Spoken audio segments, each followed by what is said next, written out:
I want to point out, that in every class society that's ever existed, um, the ruling elements do not rule nakedly. They always adorn their rule with myths or themes and symbols and the like, to justify their privileged positions at the apex of the social pyramid. So the 1% spins its self-legitimating myths. As I said, no ruling class rules nakedly. All of them make up, they take strenuous efforts to justify their rule. I tell students when they say, oh, they don't care what we think, they ignore us and all that, I say, oh, no, that's the only thing they care about you. The only thing they care about you is what you're thinking. They don't care if you eat correctly. They don't care how your living conditions are. They don't care that they've built up an inhuman and irrational traffic system that's strangulating us and polluting our air. They don't care about anything. The only thing about you they care about is what you're thinking. In the morning they start, what's going to be the story today? How do we manipulate? How do we control? How do we contain? How do we influence? How do we act upon what it is that they have in their minds? Modern capitalist societies avoid telling the truth about themselves.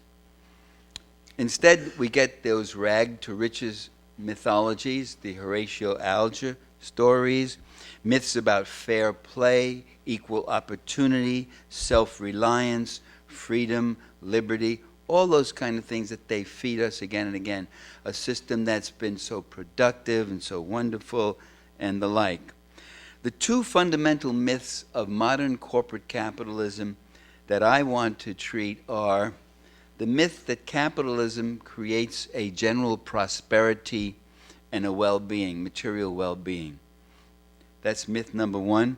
Myth number two, that capitalism creates or bolsters democracy. We even hear the phrase capitalist democracies, Western capitalist democracies and the like. Let me start with the one about prosperity.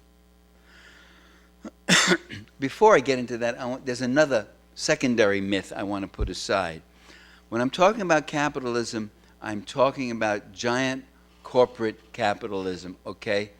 I'm not talking about mom and pop small businesses. We're talking about transnational corporations and banks. Lenin himself dealt with that question. He said 10 million small businesses count for nothing. A few giant cartels count for everything. It wasn't that he was dismissing or thinking less of the small. He was talking in terms of power, where the power is, who's shaping the condition of our lives, who determines the quality of the air we breathe, the food we eat, the water we drink, the kind of jobs we can have, the images we have to deal with and such. That's not mom and pop. So I want to put mom and pop aside and talk about multinational corporate capitalism. The prosperity myth, that it creates prosperity. Corporations have given us wonderful things, and wonderful for them. Consider some consumer realities. The replacement of public non-profit rail transit systems with polluting, expensive automotive transit systems involving billion-dollar highway systems, millions killed or maimed over the decades who didn't have to be killed or maimed if we had fast bullet, as LA had before General Motors bought up all the tracks, ripped them all up and made people ride buses, and then finally got rid of most of the buses and made people buy their own cars. The replacement of local organic food supplies with pesticide-ridden factory farms, genetically modified foods, antibiotic-ridden meats, shipped long distances.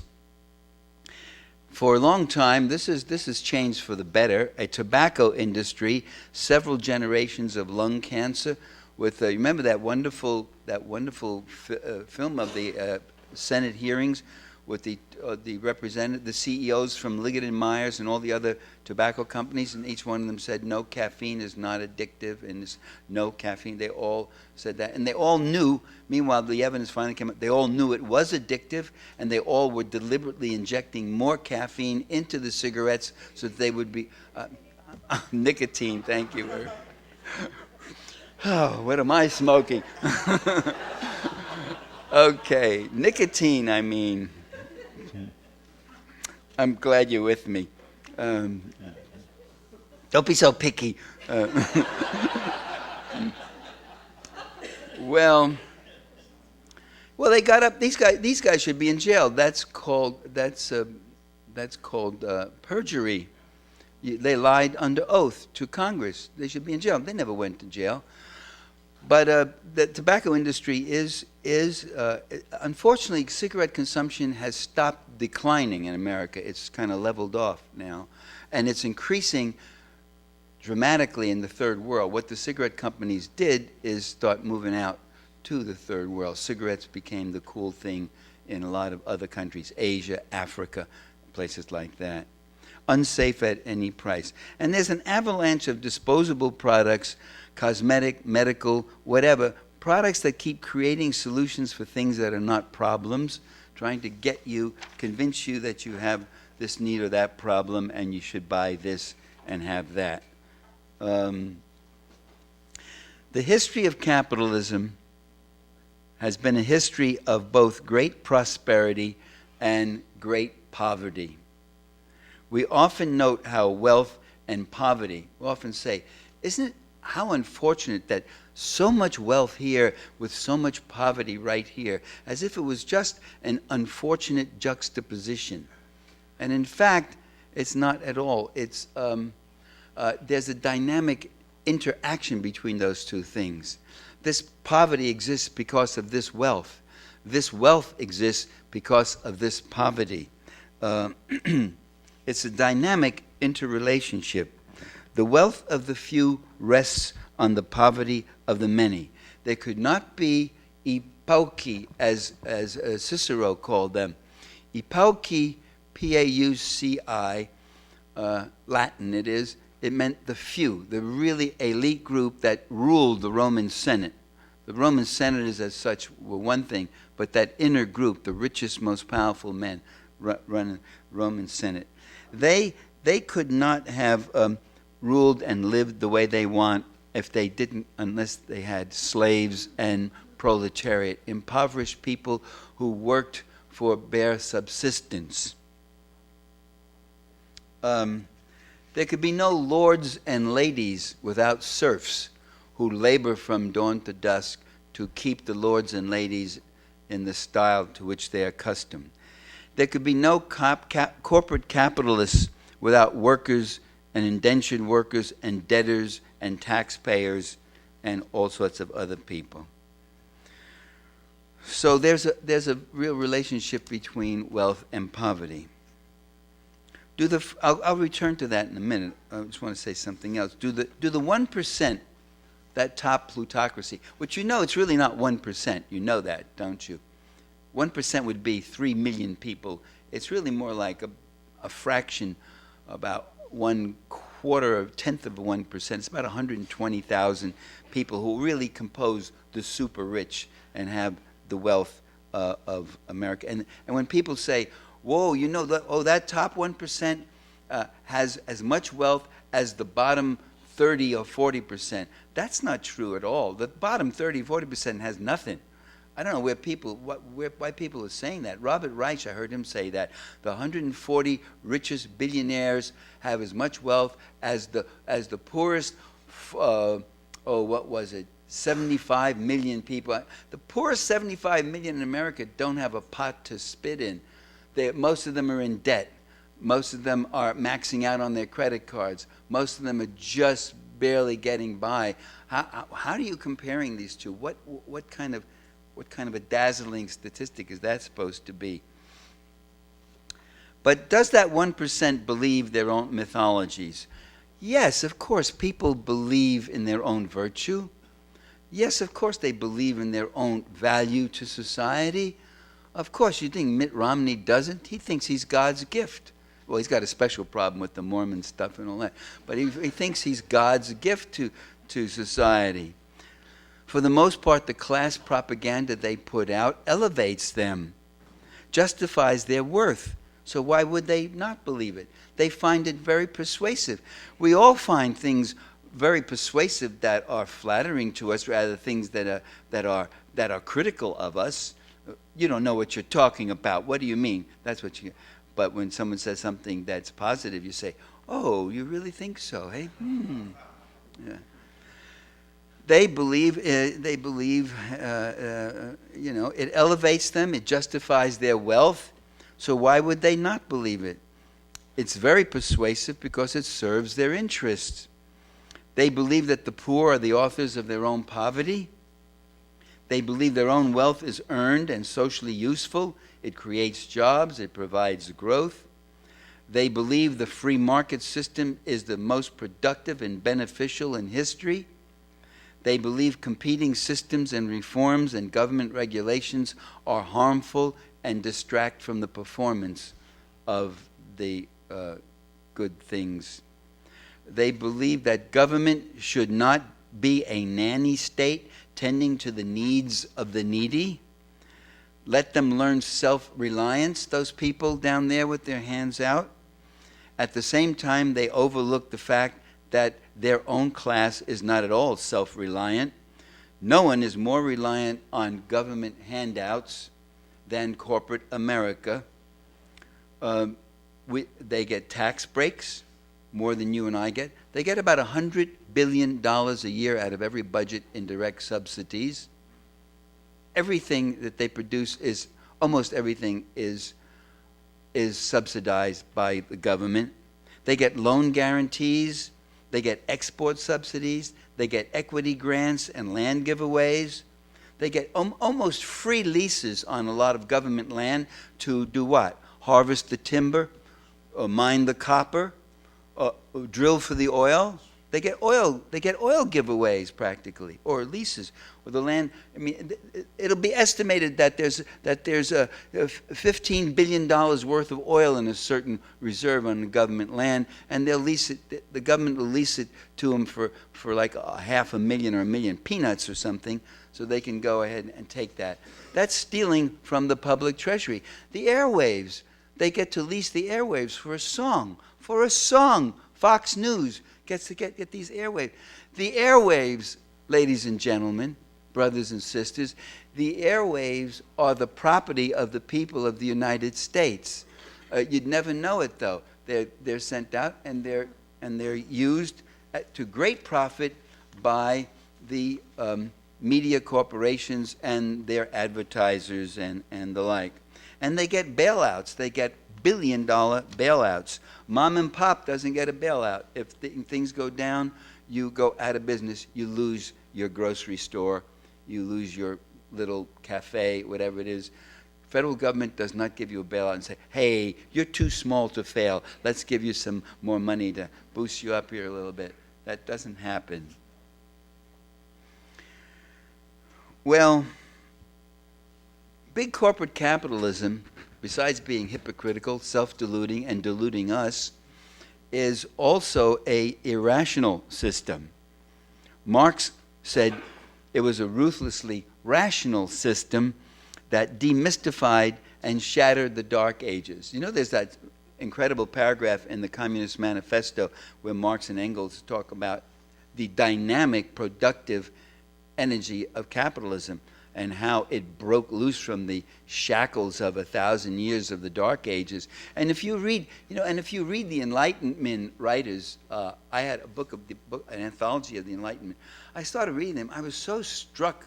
I was just so struck by how naively enthusiastic they are. Just like a Ben Franklin or people like that. They were just there at the edge, knowing that the world was opening up. And I said, I've got to be a little more generous, these guys. They're coming down from 1,000 years of the Dark Ages. They're coming down from a civilization that condemned the Paris Medical Society and the medical school in Paris for what? You know what they condemned Paris for? Empiricism.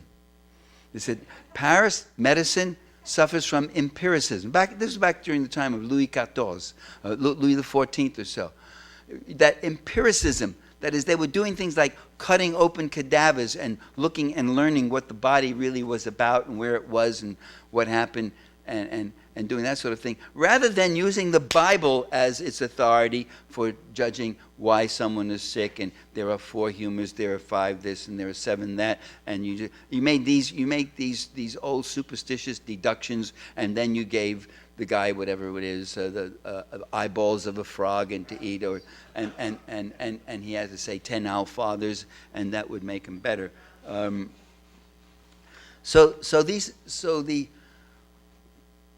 the people of the Enlightenment are coming down from that, and the whole world is opening up. And Marx is pointing out, from the late 18th century right up to his day, which is the middle of the 19th century, in that 60 years, they saw all sorts of sciences emerging. They saw continents being subdued, canals being dug, the canals then being ignored because they were building railroads now across stretches of land. And they saw this incredible burgeoning of mills and mines and all this sort of dynamic explosion. So this, Marx says, is really, a very impressive thing. It is. But it becomes irrational in its social relations. I would also add that capitalism is amazingly irrational in regard to the environment. It explicitly ignores the environment, if you know what I mean. And it doesn't really ignore environmentalism. It's more than ignoring environmentalism. It condemns environmentalism. It attacks it. It has pejorative terms like tree huggers, and what are some of those other terms? Eco-terrorists, right. Eco-terrorists, what are they talking about? They're the eco-terrorists. So they're irrational in regard to the environment. They treat the environment, first of all, they treat it and its resources as limitless, and that's incorrect. We now know most of our topsoil is almost gone, and the environment is not limitless. That's one. And they also treat the environment as disposable. It's a disposable environment. You can use up some stuff here and turn it all into wasteland and toss it aside and move on to somewhere else and do the same. Capitalism's crises are not exceptional. They are the common mode. In other words, under modern corporate capitalism, the irrational, the wasteful, the destructive, the impoverishing, all of that is the norm. Normal, balanced, productive, calm, equitable social relations and periods are the exception. Crises, panics, recession, crises again, that's the norm of capitalism. In the late 1780s, we had debtor rebellions in America. Shays' Rebellion, the best known one maybe, but others too. After the American Revolution, we had monetary crises. Then there was the Panic of 1792. The Panic of 1809, which lasted a number of years. The Panic of 1819. The Panic of 1837. Let's skip the rest of the 19th century. You can go on to the very end of the century. That decade of 1890, where the economy, the U.S. already was the leading manufacturing country in the world. And yet, that whole decade, 1890s, they couldn't pull out of the recession. They were having a tough time. Teddy Roosevelt said, "We need a war, any war, let's have a war." They were looking for a war, very explicitly. War would do two things. One, it would stimulate the economy and get it going. And two, it would distract people from their economic grievances and get them flag waving, which indeed it did with the Spanish-American War. All through the 20th century, wars and recessions. We know the 1920s as the jazz age, Charleston, and things were great. The 1920s were a period of severe recession, especially in agrarian areas, less so in the cities. After that came the Great Depression, as you know, 1929, and that lasted right on up to 1941 when World War II began. All through the 20th century, we've had wars, recessions, inflation, market crashes, investor panics, depressions, massive deficits, bubbles and bailouts and subsidies. Hardly a normal year. When you got the free market, that market ain't so free. It is a system that can never settle with itself. The corporate crimes and crises we endure are not irrational departures from a rational system. It's not that this is an irrational time or a crazy time. It's the converse, just the converse of that. They are the rational outcomes of a basically amoral and irrational system. When you got that kind of system, this is what you're going to get. It's not that these are just some deviancy, some real bad things, some Bernie Madoffs did this and now it's all upset and all that. No, that doesn't work. The system puts forth these people and rewards them tremendously. John Maynard Keynes, the liberal, the guru of liberal capitalism, and Keynes is looking pretty good nowadays, but it's hard that with the free market. The free market orthodoxy prevails in much of academia, in economic departments, that you can't even read Keynes anymore. It makes a lot of sense. He made this point. Now, he was the guru of liberal capitalism, but he was not its shill. He wasn't his shill. He was not selling it. He was quite critical of capitalism. And he said, quote, "What an astonishing idea that the most wickedest of men," he uses a double superlative there. He uses bad grammar to be cute, to sort of emphasize the point. He says, "What an astonishing idea that the most wickedest of men, doing the most wickedest of things, will produce beneficial results." That's what he was saying. When the Depression came, he said, whatever could you possibly have thought was going to happen if you leave these people to be doing all this stuff? People who are not known for their human empathy or their willingness to sacrifice and share. And even if they were known for that, they seem to lose it once they get into this game. Corporate America and both of its major parties, and both political parties are in the service of corporate America. The leader of the Democratic Party, Barack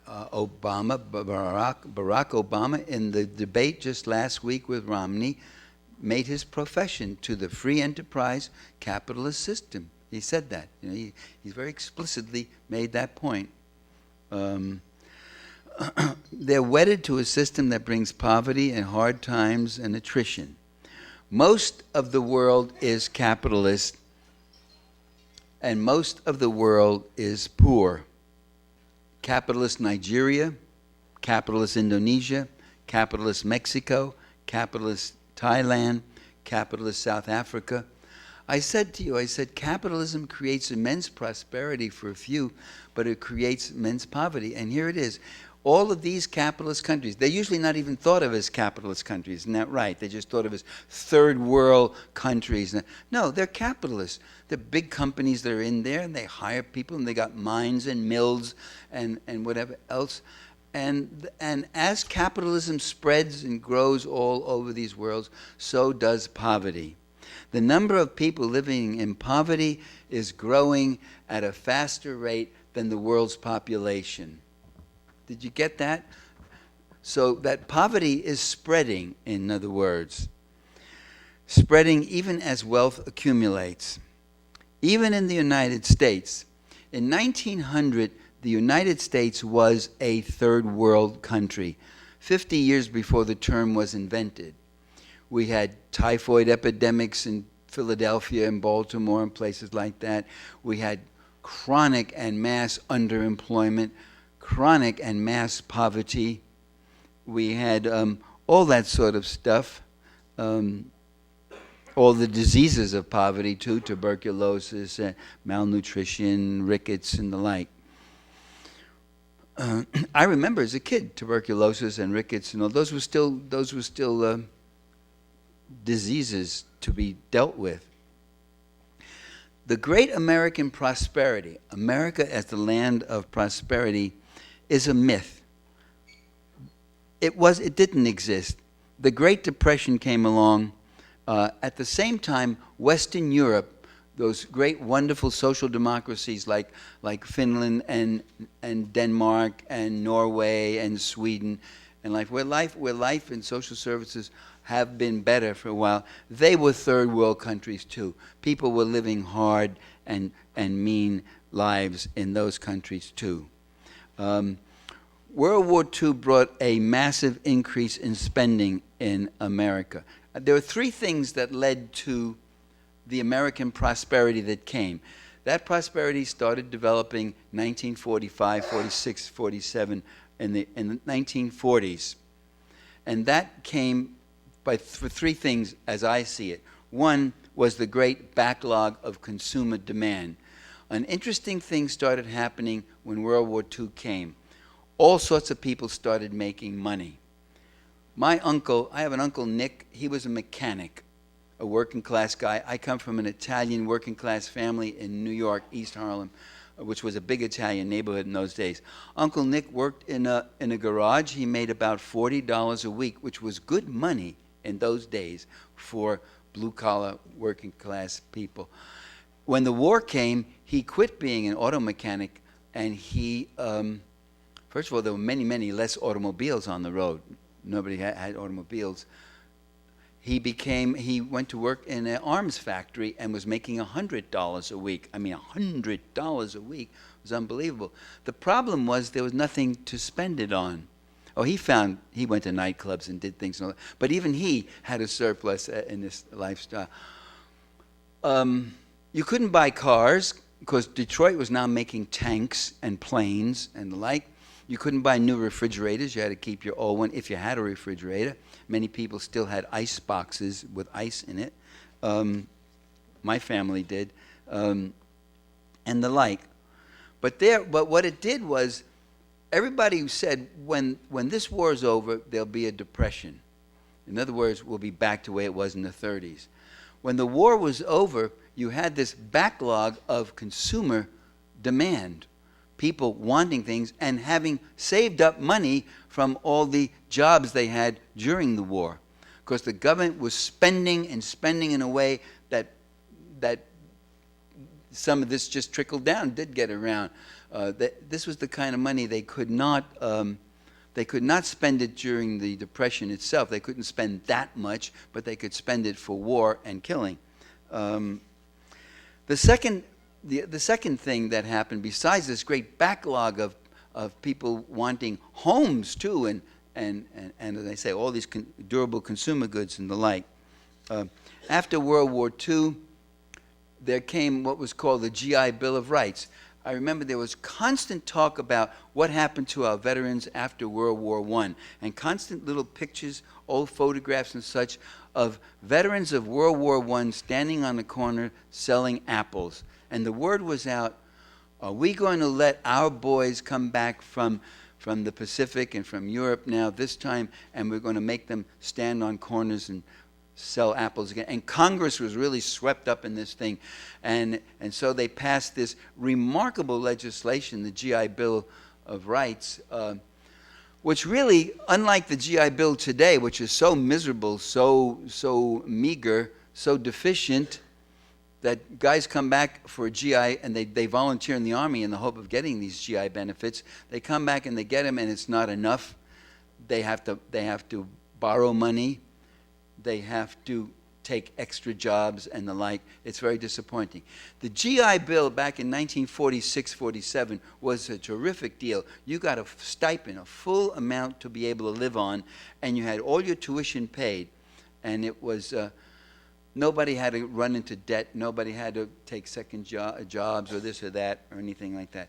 And the GI Bill took about 9 million Americans came back and got the GI Bill. Many of them got trained as professionals, as artisans, as skilled workers, as all sorts of things, going into businesses. I knew a friend of mine, a florist business. His father, his old Italian father, had a florist shop, and he learned new ways of doing bouquets and all this stuff, and advanced the business and so forth. There was an incredible shot in the arm when you inject it with all of these people who are better trained, better skilled, capable, ready, willing, and doing all this kind of work. So you had that, the backlog of consumer demand and the GI Bill of Rights. And then the third great stimulus was the giant military budgets that by 1947 Harry Truman was pushing military budget that it wasn't as big as World War II, but it's as big as we know them now. That is, it led to the building of an enormous armaments industry, which kept a lot of those top-paying jobs for blue-collar workers and such. So you put those three things together, and you got this dream about the ordinary worker living the middle-class life. He now had a little ticky-tack house in a development. He had a little car, and his kid could go to the state university. That was terrific. This was like something that he or his grandpa could have only dreamed of doing. And that prosperity lasted until 2008. It started going under attack in 1978. In 1978, which was the beginning of the third year of Jimmy Carter's administration, a U.S. Chamber of Commerce guy commented and said, "We have got to roll this back. We got to stop it. We are becoming a social democracy." So these guys understood the term social democracy. There's only about 400 or 500 people in America who understand the term social democracy and are familiar with what it means.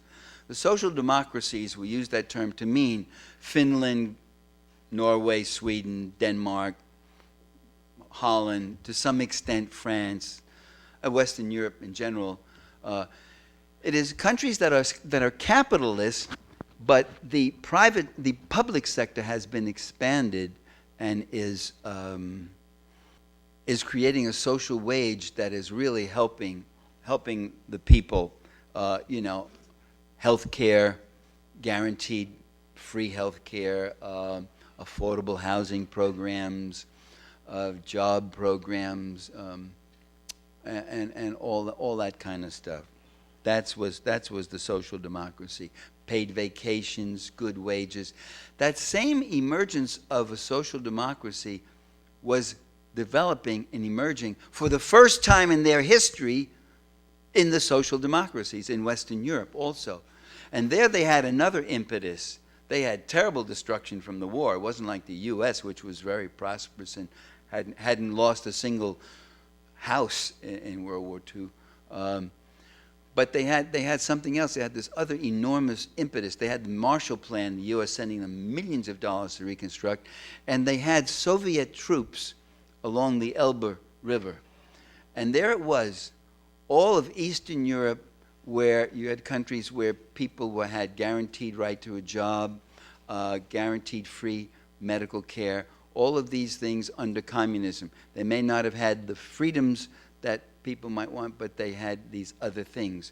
And that became the big competition. That also became a competition in America. Again and again, U.S. spokesmen would get up and say, we have to demonstrate that our people have a decent living and this and that, and it's much better than what the poor people in communism. They never admitted that the communists had a good living and all that sort of thing. But the same thing with race relations. They say, it's disgraceful. We're going to lose the battle for men's minds if we don't improve. Much of civil rights, many of the civil rights liberals would start off every time they got up, and they would have to say, if we want to win the Cold War against the communist adversary, and most of the world, you know, is not white, it is black, brown, yellow, whatever, tan, whatever the different hues are, and those people will not believe us, and they'll turn toward the communists unless we get rid of Jim Crow and unless we build a more equitable life with civil rights for people of all colors. So the influence, the threat, the competitive image of the communist countries was another impetus that led to that spurred them on, and it led to what was called the Great Historic Compromise with American labor. That American labor would come in, and there wouldn't be this class war anymore, and labor would get its cut. All right, your boys will get a contract. We can work for 3 years under these conditions, right? And you'll get vacation time from now on. You'll get an 8-hour day. Finally, you've been fighting since 1920 for an 8-hour day. I mean, say from 1900 to 1920, it was a 10-hour day they were fighting for. Now they're fighting for an 8-hour day. We're going to give you an 8-hour day. You're going to get time and a half overtime. In fact, that was done in the New Deal. Some of these things were even done during the New Deal, again, because of the threat of revolution. The Communist Party in America had 100,000 members. There was all sorts of lefty groups coming, agitation of all kind. They made certain kinds of concessions. We gotta let you have this. Not only get a vacation, you get vacation with pay, you know, and that was the way it was going. And things were getting improving again and again. Well, there was that element within American capitalism that was saying, this is too much. When is it going to stop? We don't want this social democracy.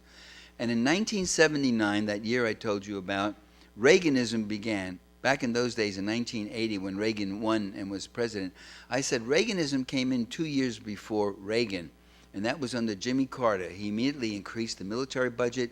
He started cutting back on the social wage, on benefits of various kind and the like.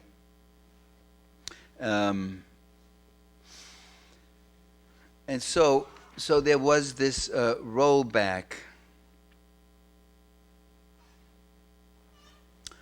A couple of years ago, I was reading in the New Yorker, and there was a GOP leader, and he said, things are pretty good. Our goal was to roll back the social democracy. There's that word again. These Republican leaders know about social democracy. They never use the term publicly, but they use it when it's a question of the class struggle that they're waging against us all the time. He said, that was our goal, and we've succeeded. We have succeeded in rolling back the social democracy. Well, they've rolled back quite a bit. I mean, life is very tough and getting more raw and more raw and rawer and the like. If you ask George W. Bush, it wasn't completely rolled back. He said just a couple of weeks ago, did anybody see that? He said, my administration was a success. He got what he wanted. He said he cut the taxes on the rich. He rolled back all these government regulations and controls. He didn't mention this, but he got involved in the war in Iraq and led to enormous spending. He more than doubled the military budget in America. He said, but I have two failures, two things I left unfinished, I couldn't accomplish, and that was rolling back Social Security and Medicare, which is admitting a lot. And we got a guy in office right today who said Social Security and Medicare, I'm talking about Obama.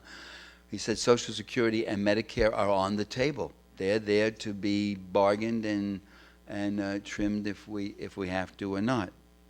Social Security, which is the most successful anti-poverty program America has ever had, is on the table. And in Western capitalism, you got the same kind of thing happening. You know, they, as I said, they had to make all these concessions here with this wave of communist countries and giant communist parties in France and Italy agitating and such. They were making all sorts of concessions, vacations and social wages and working wages, minimum wages and medical care and this and that and so forth, and pension rights and the like. Now, today, that's being all rolled back in Western Europe under the guise of austerity, under the guise of the crises of the system.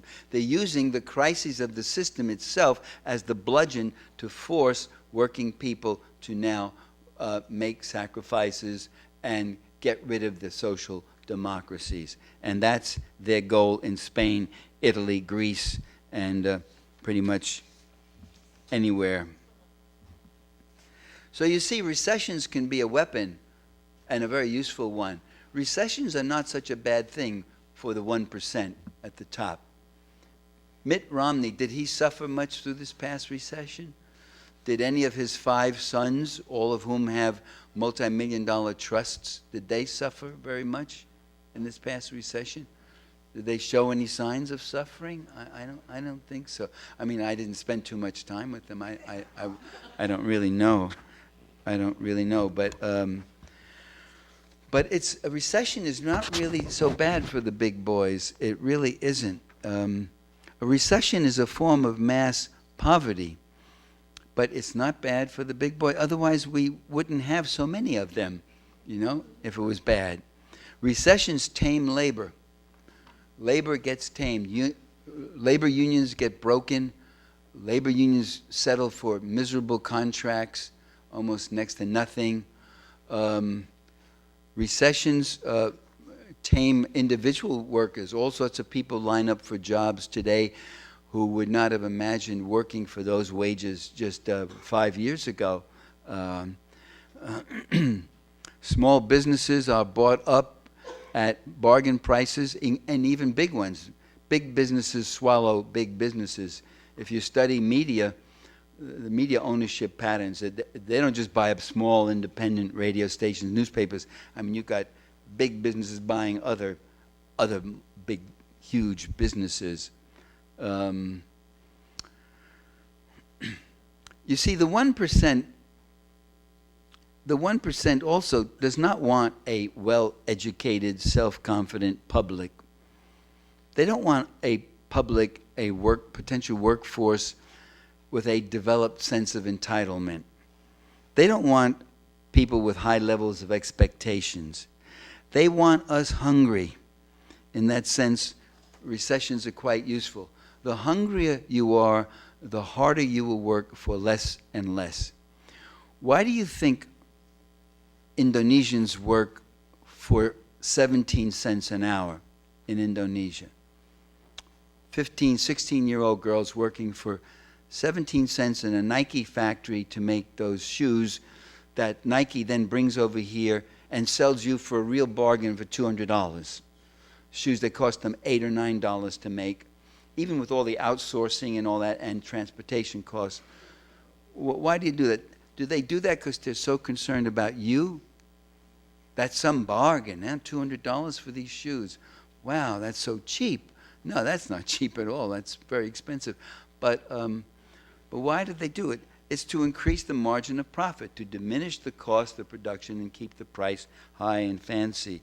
So why is it U.S.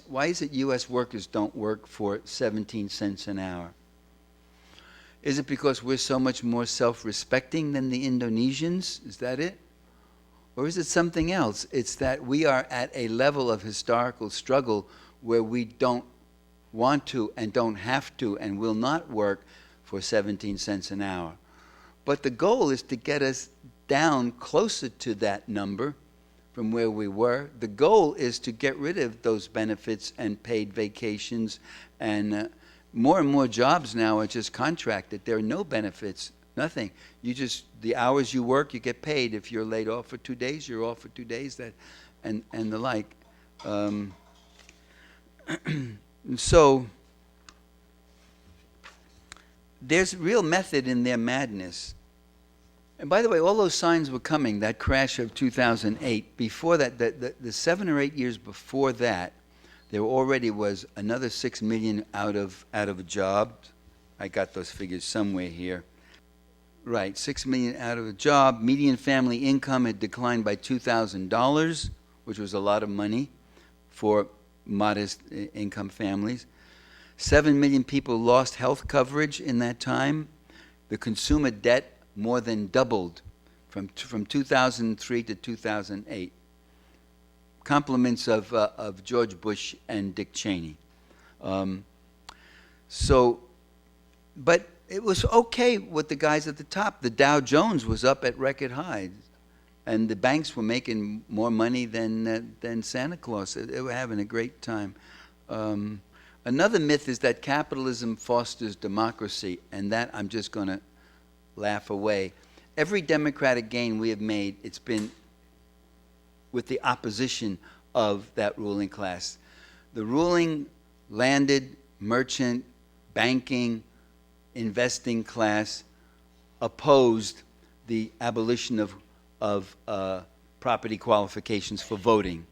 They opposed that. They did not want it abolished. They supported property qualifications. They have always fought to limit the number of people who can participate in democracy. We see that happening right today with the so-called voter fraud things of you have to have proof that you were born here and this and that, and using these things.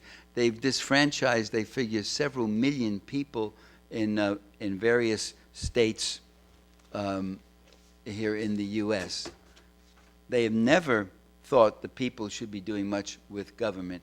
If you look at every elitist from ancient Greece with Socrates right on down to Roger Sherman, Alexander Hamilton, John Jay, all of them saying the people should not rule, the people who own the land should rule it, and the like, very explicitly. And today, too, you see all sorts of undemocratic laws being put in, suspension of habeas corpus, mass arrests, use of torture, use of FBI for illegal use of surveillance. These are all instruments of the conservatives. Their goal, in fact, is to hamstring and limit democracy, because democracy does not serve. When democracy is successful, that creates problems for free market capitalism. Let me just say something about this. The free market advocates insist that everything works better in the private sector rather than the government sector. Therefore, we should have government run more like a business. So, you and I might wonder, how could that be possible? Exactly what businesses should government be run like? The 50,000 firms that go bankrupt every year? Or the large successful corporations themselves? Giant bureaucracies, recipients of billions of dollars in public subsidies, bailouts, payouts, with big multi-million-dollar salaries to every agent head. So the Secretary of Transportation now should make a $10, $15 million salary. That, if you want to run it like a private business, he's the CEO. If we run government like a business, who would take care of the costly nonprofit public services that the public demands and business itself demands? Operational expenses are generally less in public bureaucracies than in private corporations. Administrative costs for the U.S. government's Medicare program are under 3 cents per dollar. That's socialism in action. 3 cents a dollar administration. You're taught that, bureaucracy is so wasteful, this government is wasteful, corrupt, blah, blah, blah, and the like. Administrative costs for private profit health insurance are 26 cents per dollar. That's capitalism in action. Poorer service at higher expense because the explicit function is to extract profit. It's not to give good service at low cost. Social Security has been more reliable and less expensive as a retirement program than private pension plans. A Roper poll asked Americans to estimate the administrative costs of Social Security as a percentage of benefits. So they're so used to being told that government is so wasteful. Respondents said, well, Social Security's administrative costs, I would say 50% of their budget is for administration. Actually, it's 1% is spent on administration. That's socialism in action. By comparison, the administrative costs for private retirement plans are about 13% of annual payments. Public utilities owned by local governments offer rates averaging 20% less than those charged by private power companies that operate for profits. That's socialism in action. What do you have here? Do you have a public utility or a private? What? I can't hear you. We're having an election right now for a public one? Very good. That's great. The most expensive one is PG&E, where I live in Northern California. PG&E spent $2 million in lobbying and transferred $5.1 billion in profits to the most affluent stockholders and executive heads over a 3-year period. That's capitalism in action. But now let's look at some public utilities. The one in Palo Alto transferred $7.3 million to their local government budget. PG&E transferred $0 to the California state budget. In Palo Alto, the LA public utility transferred $124 million to their local governments. That's socialism in action. They made money. They not only gave you lower rates, but the money they made, they put into the budget, which would then keep your taxes down and help you. PG&E has given nothing back to the communities. It all goes to their stockholders and such. The capitalist leaders want to eliminate public spending programs, not because they don't work, but because they do.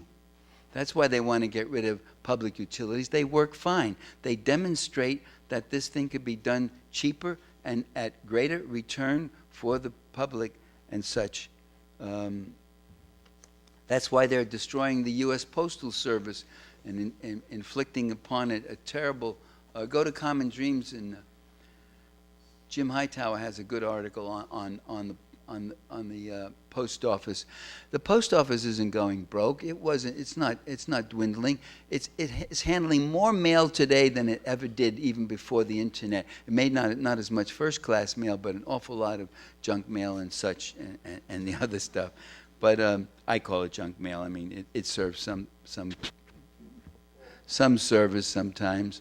But they've been forced to raise $5 billion a year for a pension fund for workers that haven't even been born yet. It's for the next 70 years. They're supposed to finance this thing. It's a way, literally, of underfinancing and stripping and destroying the U.S. Postal Service, and that's what they're doing. And they're doing that because it works. You tell me what private postal service in this country will deliver door to door from here to New Jersey, let's say, a piece of mail to my Aunt Tessie, me, for 45 cents. What private company will do that? Nobody. You know what your mail will cost if you want to send somebody a birthday card or something? Well, you won't. You're going to send it over the internet. But there are people who still do that. It's going to cost quite a bit. And that's what's wrong. That is, any kind of service that outperforms the public, that outperforms the private corporations, shall be attacked. And that's why Social Security is being attacked. That's why Medicare is being attacked, and so forth. These represent threats to profit markets. So let me just tell you about, as far as the environment goes, there was a cartoon in the New Yorker a year ago. It showed a guy at a business meeting. You know, he had a lectern here, and there was the tables, and people were all sitting there, and there were all the charts in the back and all. And he's saying to the business meeting, he's saying, So while the end of the world scenario will be rife with unimaginable horrors, we believe that the pre-end period will be filled with unprecedented opportunities for profit. And that's where they are. That's why I call it a pathology. These guys are crazy. I mean, this thing is happening right before their eyes. The Arctic is melting. Years ago, I said, they're not going to wake up until the North Pole itself melts. I didn't say Arctic, I said the North Pole. Well, the North Pole is melting away. And now, and what are they doing? They're going, oh, we can get at the oil that's under there, the very oil and fossil consumption that's causing all this to. Oh, we'll have a Northwest Passage, finally, as old as Lewis and Clark, over 100 years. We're now, the dream was always to find a Northwest Passage to the Pacific, you know. But now we could have it. No more going through the Isthmus, no more going all the way down Cape Horn or anything. Now we can just, we'll be able to cut. And they've got corporations developing whose specialty is to show other corporations how to make money with global warming, you see. They're crazy. And so I had this image I pointed out. I said, just imagine that everybody in the world was in this bus, a very large bus, and we're hurtling down this road and it's going to plunge off a cliff. You know what these guys will be doing? They'll be running up and down the aisle selling us seat belts at very inflated prices, because they're very inflated prices. And that's where they are. They're crazy.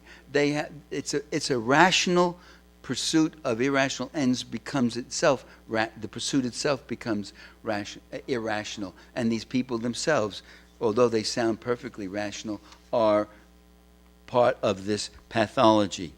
And our job is to grab control of the bus, turn it around, get these guys off the aisles, maybe open the door, throw them out. Slow down first when you throw them out, and the like. I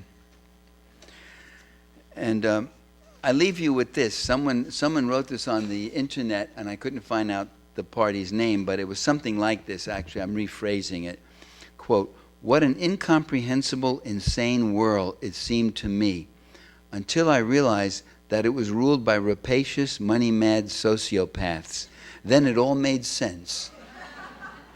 And that's what I tried to do here now, was have it all make sense in the hope that we can bring good sense to triumph over self-driven greed and pathology. Thank you very much.